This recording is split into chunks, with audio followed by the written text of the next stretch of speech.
This is Hidden Killers Week in Review. A look back at the most prolific stories of the week. Murder in the morning from the Hidden Killers podcast. It's been a while since we've talked about this case, but it's one we're always keeping an eye on because it just seems like one of the giantest miscarriages of justice that we've ever seen. Ellen Greenberg, may remember her. She's the one who was stabbed like 30 sometimes or something, and like several of them were like in the back of the head, and it was deemed a suicide. Mm-hmm. Yeah. Yep. And some of them post-mortem as well, so she was dead and still stabbing herself. Yeah, that's obviously, it can't happen that way. Well, a recent court hearing took place and shocking new details emerged in the long-contested death of Ellen Greenberg, whose demise in 2011 has haunted her family and baffled authorities. We actually did an interview with her parents a while back last year. It's on the feed, or we have a channel specifically about Ellen Greenberg. If you just search that. According to Joseph Pedraza, attorney for Greenberg's parents, a key witness is prepared to testify that Ellen's death was initially ruled a homicide by the then Philadelphia medical examiner, Dr. Samuel Giuliano. During the motion hearing before Judge Linda Carpenter in the Philadelphia Common Pleas Court, Pedraza disclosed that former Assistant District Attorney Guy DeAndrea is set to give critical testimony regarding the original investigation. DeAndrea reportedly had first-hand access to the investigation file, which was largely neglected in a district attorney's office closet after Ellen's death and was controversially deemed a suicide. Dr. Samuel Giuliano told DeAndrea, "This is a homicide," Pedraza asserted, adding that... Yeah, exactly. Adding that Giuliano also believed Ellen's body had been moved post-mortem. The information shocked Ellen's mother, Sandy Greenberg, who was watching the proceedings via Zoom. "That's the first I've heard of it," she remarked to Penn Live. "Her death is obviously a murder. The case of Ellen Greenberg has puzzled many since that snowy January evening when the 27-year-old school teacher was found lifeless in her locked apartment in Muniok with 20 stab wounds. Her fiancé, Samuel Goldberg, discovered her body slumped against a kitchen cabinet, a scene initially misinterpreted by Philadelphia detectives as a suicide. The legal battle to reclassify Ellen's death as a homicide has been strenuous and costly for her parents, Joshua and Sandy Greenberg, who have spent over $500,000 in their 13-year fight. The ongoing civil lawsuit accuses Philadelphia detectives, medical examiner officials, and assistant district attorneys of conspiring to cover up the true nature of Ellen's death. Judge Carpenter has allowed the Greenbergs' motion to depose DeAndrea under oath, albeit with a 4-hour limit on the session and confined to his knowledge of the death investigation file and his discussions about the case. The deposition could be pivotal in the Greenbergs' efforts to challenge the potential summary judgment motion seeking to dismiss the suit. Ellen's case has drawn significant public and media attention, partly due to the inconsistencies and questions surrounding an initial handling of her death scene and subsequent investigation. The apartment was never sealed as a crime scene and was cleaned out before, as a thorough investigation could occur, severely hampering the collection of evidence. And the person who cleaned it out was actually an attorney, relative, I believe, relative or friend, I think it's relative, of Samuel Goldberg, who has since moved on and remarried and has never been considered a suspect at all. And, innocent. No, but yeah, there's a lot of questions here. As the Greenbergs... A lot of questions? Yeah, a lot. and if it wasn't him, why would you not be searching for the killer of your fiance? I mean, I would make that like a life's mission to try and figure out what the fuck is going on, not just like disappear into the fucking ether.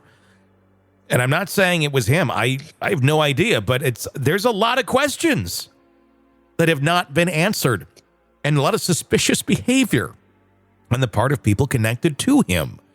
So why? There's a lot of connected people here, and a lot of power and a lot of corruption in Philadelphia. So what does it all add up to? It adds up to right now a lot of questions. I think one of the biggest questions that we need to ask is, why wasn't this ruled a homicide? Because a layperson looking at it and an experienced person looking at this goes, there's no way that this woman stabbed herself in that location Post-mortem. of her body and then post-mortem as well. I mean, most dead people don't stab themselves. So just on that fact alone, why wasn't this ruled a homicide? Was it because it was going to point to the fiance?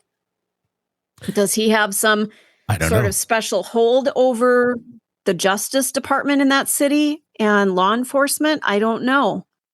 Yeah. But something stinks here. And it's been torture for this family. They've spent over $500,000. At some point when this finally gets deemed a homicide, as it should have, I hope they get paid back. Well, the question is going to be, here's the problem. Even if it does get deemed a homicide, the thought process is, okay, if it's deemed a homicide, then police can put resources into investigating it, but it's not deemed a homicide yet, so they can't do that.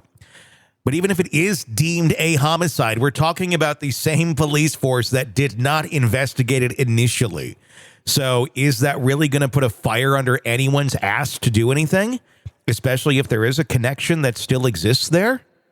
I don't know. I mean, yeah, I don't know. I mean, when you have the people that are holding the reins of power that refuse to do anything, just because you have it ruled one way doesn't necessarily mean anything is going to happen. And it should, but will it? I guess unless there's a big change here between 2011 and now, maybe there is, I don't know, with those who are investigating things like this, maybe, and I hope to God they do look at this in a much, much more magnified way.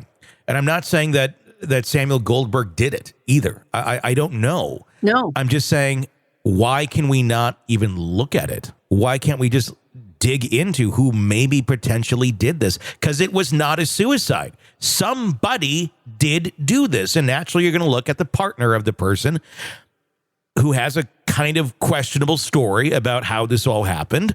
And if we can rule him out, good. Then let's just rule him out and not just dismiss it. That's what's been going. It's all been dismissed, not even ruled out. Just, we're not even going to look at it, period.